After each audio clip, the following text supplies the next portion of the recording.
It's hard to breathe, but that's alright. Hush. So I know I look a little crazy. I look real crazy right now. I just woke up. I got my pimple. I got the toothpaste that I did to dry out my pimples. My hair is crazy, but it's all good. So I am gonna have a busy day today. If I sound like really weird, it's because my tonsils are swollen. It just happens to me sometimes when I'm almost catching a cold. My body tonsils just swell up. Anyway, today's gonna be a fun-filled day. I'm going to be meeting with my new coach. Yes, I have a new coach. I'll explain why later and like what caused me to make those changes, and like if you are planning on like, you know, if you're thinking of changing coaches, like how it was, like I'll talk about that later. So I'm gonna be meeting with him. We're gonna be doing a body fat assessment, take pictures, check in, basically all that kind of good stuff.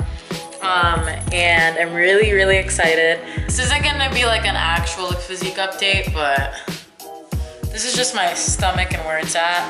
Because we all know that last time, that was not so much the case.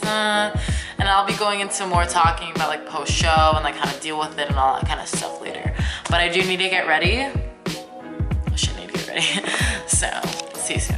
Guys, so I'm on my way to my new coach's gym. We're gonna do the body fat assessment, take my measurements, take some check-in photos, and yeah, I'm really excited. And it's a busy day today. I have a photo shoot later today with this girl. I'm not sure what time, I think like 4 or 5, but I have a 3-day weekend this weekend, so today I'm like, I really don't get any time to myself because I'm going to my new coach's gym, and then right after I need to, you know, go grocery shopping, and then if I even have time for the gym,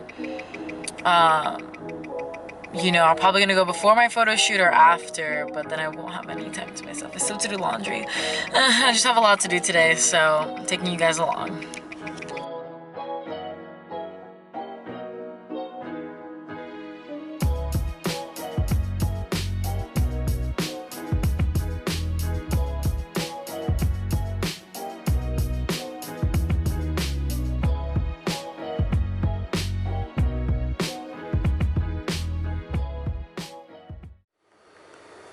There you go.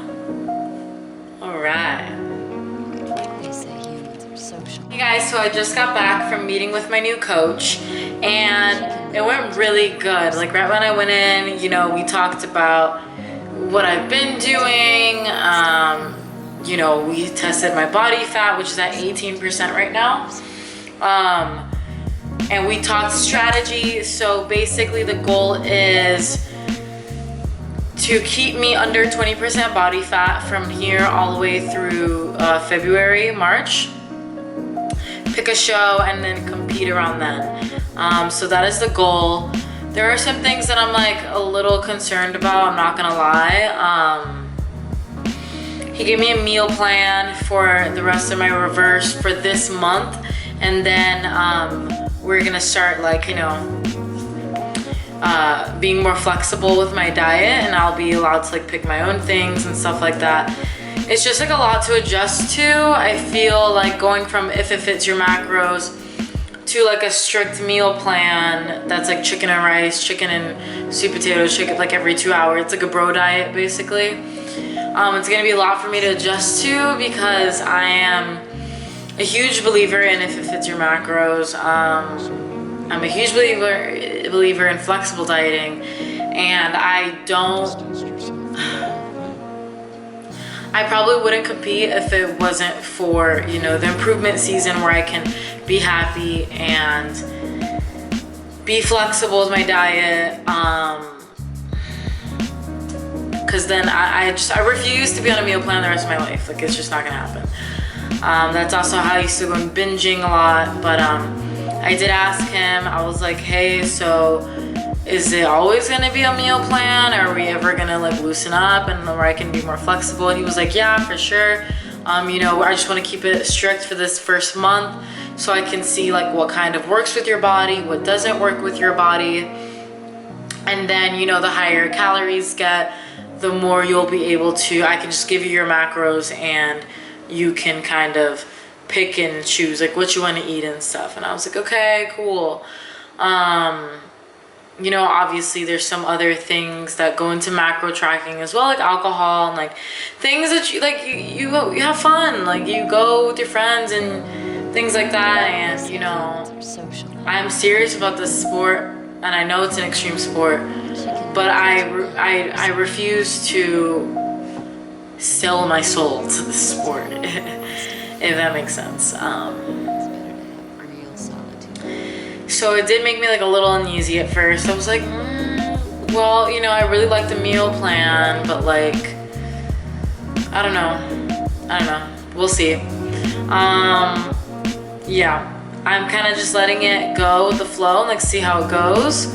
You know, I feel good. Like I know that he'll take me to the next level, and that's what I wanted.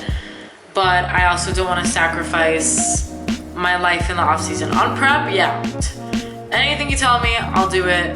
Like, let's get it. But like improvement season, I just feel like that's the time where a competitor can enjoy their life. Like, and if I don't get to do that, then like I'm never gonna be happy and I just won't compete. Like that's just that. But I don't want to get too ahead of myself now. Like I want to give him a chance and see how it works. I'm gonna stay with him regardless. We're just gonna have to like compromise on my nutrition. But yeah, I'm about to go. Hey guys, so welcome to today's glute workout. Before we get started into glutes, you always want to make sure that you activate your glutes, especially if you're quad dominant, which means you feel workouts mainly in your quads. So we usually don't use our glutes in every day-to-day life. So we're either sitting on them or walking around. We just don't use that muscle that much. So it's important to wake those nerves up in our, you know, glutes and hamstrings by doing some of these workouts. So the first glute activation workout I do is banded glute kickbacks. You want to have your leg pretty much in a 45-degree angle, and you're going to be kicking up, trying to reach your heel to the ceiling. The goal here is to really squeeze the glutes. I recommend definitely using bands, but don't make the mistake of going too heavy on the bands, because then you might just end up not feeling it at all. It's better to start with body weight or the lightest band you can and do about like 30 reps per leg to get those glutes firing up. Trust me, you want to really give attention to glute activation workouts, or else you're just going to jump into your glute workout and leg workout. You're probably not going to feel it that much in your glutes anyway, and you're probably going to be wasting your time. So I did about 2 sets of 25 reps per leg, and I made sure to squeeze at the top.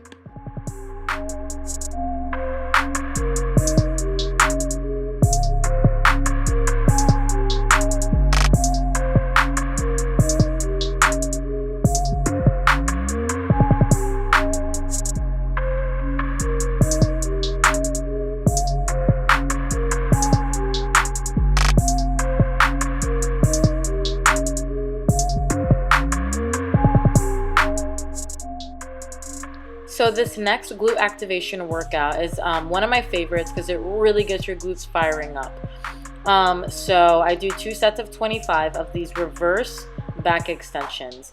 You want to grab on a bench, a box squat, and you basically, or unless you have the machine, you basically just want to keep your torso immobilized while you lift your legs to the sky and squeeze your glutes without hyperextending your lower back. You don't want that lower back pain. The focus is really the glutes, and to do that you just really want to try to keep your hips and your torso really attached to whatever like bench or box squat you're using to do this.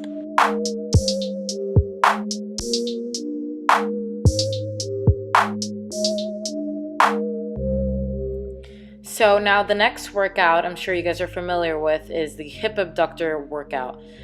For all my heavy lifting, this is also what I'm using to activate, but it's also part of my heavy lifting.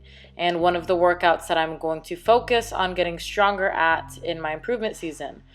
So these are the hip abductors. I do 4 sets of 8 to 12 reps, and that is my magic number for all my lifting workouts in this 6-week progressive overload approach that I'm doing. So you'll see me here. You just want to make sure that you are pushing out with your knees and really focusing on the control of the glute squeeze at the full range of the motion. You don't want to be trying to push out with your feet or be trying to, move with your hips. It should be only your knees pushing out that weight. And I did 4 sets of 8 to 12 reps here. Yeah. All right, guys. So now we are at the queen of the booty workout exercises. We've got the hip thrust here, barbell hip thrust. For this one, it makes a huge difference in your glute progress. You should be focusing on gaining strength in lifting with hip thrusts. First, get your form right with lighter weight, and then I want you to up the weight or up the reps over a period of 6, 8, 12 weeks, you choose. Fuel yourself correctly, and you will definitely see some glute progress along with, all the other factors that play into it. So for the hip thrust, you want to make sure that you are having your back on a bench that's not too low, not too high, so you can get that range of motion. I like to be laying on the bench a little below my shoulder blades. You want to keep your legs in a 45-degree angle, toes slightly pointed outward, and you want to thrust up. You should be feeling it in your glutes and hamstrings. If you feel it in your quads only, lower the weight and try again.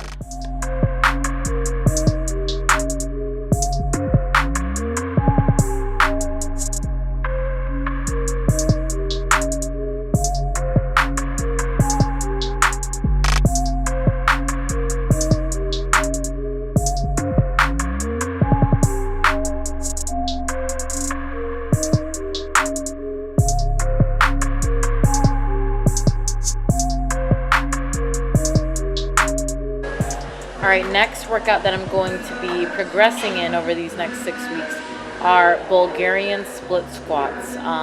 So basically you get a bench, you put 1 foot up on the bench, and you have your legs in a 45-degree angle, and you basically are just going to be pulsing. It's kind of similar to a lunge position, but the back leg will be up on a bench.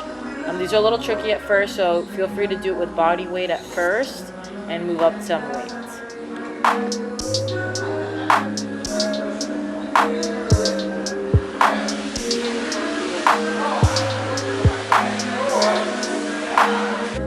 Next glute workout that I'll definitely be progressing in over these next 6 weeks are Romanian deadlifts and pulsing with some pulsing in between. So these, you want to make sure that you keep your toes slightly pointed out, your knees slightly bent. You want to kneel into your glutes. You do not want to hyperextend your back on the way up. You want to just focus on the glute squeeze. Keep the weight close to your legs on the way down and really squeeze at the top. Alrighty, last workout for today's glute workout are actual back extensions. But I'm going to be doing it more glute focused, and the way you do that is pretty much just that your pelvis you kind of want to, and your lower back you want to invert. So on the way up you really focus on the glutes and not so much the lower back, which is fine if you feel anyway, but my focus here is really on the glutes.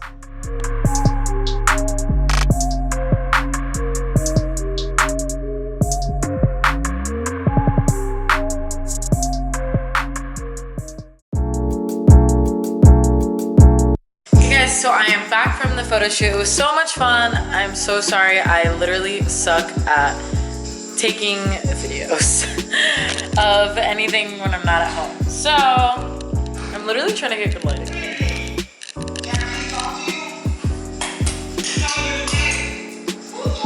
The lighting's poop, guys.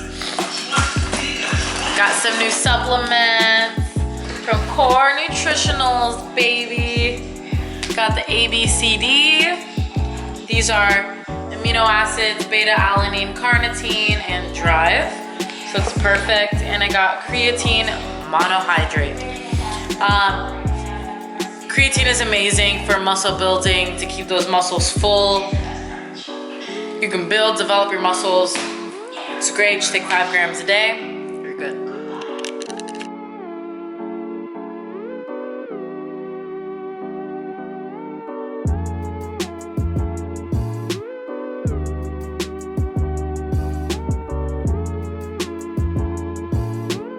Hey guys, so as I'm meal prepping, I kind of want to talk to you guys about why I changed coaches and what you should look for in your coach based on your goals. So I changed coaches because my needs were not met, and that had nothing to do with my coach at the time. My coach at the time was she had so much compassion. She was so like sweet. Like when I was going through all my binge issues, she was there for me. Like I have nothing bad to say about her. I didn't leave my coach because she was a bad coach. She wasn't.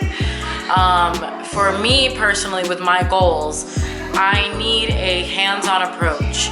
I need someone in person that I can go to the gym as a bodybuilding athlete. That is what I need. And obviously I can't get that with an online coach.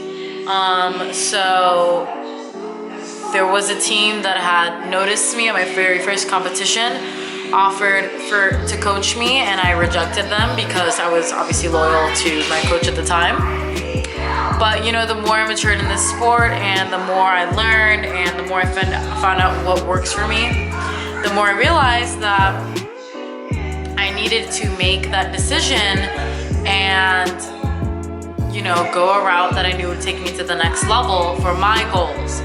So personally, you know, a lot of people ask me, did you feel bad? Like, how'd you do it? Was it hard? And I didn't really feel bad because my coach is a successful coach, and I highly doubt that me leaving would affect them in any way. And personally to me, and I mean this with all respect, if you don't expect your clients to maybe move on at all, then it's kind of unrealistic, and you kind of have to accept that. So I don't feel bad. I have to make the decisions that I need to make in order to grow in this sport, and I'm taking them. So that's that. Now my new coach was awesome. His name is Brandon. He's with Team Fit Destiny. He's about an hour from my house. So the way we'll be doing check-ins is we're actually going to be doing check-ins once a week in person, posing, getting in a workout, and having an hour discussion of what how's the meal plan going? How's the mentality going? How's digestion? He asked me so much questions when I was there, and I really wanted to vlog it, but we were so in the zone that I just, sometimes the camera, it's just not in your mind at the time, but I'm gonna get better at that, I promise. And I'm really excited. The only thing was obviously the meal plan thing, but I'm gonna make it clear that in my improvement season, I want to have that flexibility, because when I'm on prep, hell yeah, tunnel vision, meal prep all the way, same foods, I don't care. But when I'm in improvement season, it's important to me to have a if it fits your macros diet where I can implement flexible dieting and still reach my goals. So that's that. And I'm really excited to share more what's coming. I'm going to be showing you guys my workouts, and sharing more educational stuff. Really excited about that. So hope you guys enjoyed this video, and I thank you guys for watching. Bye.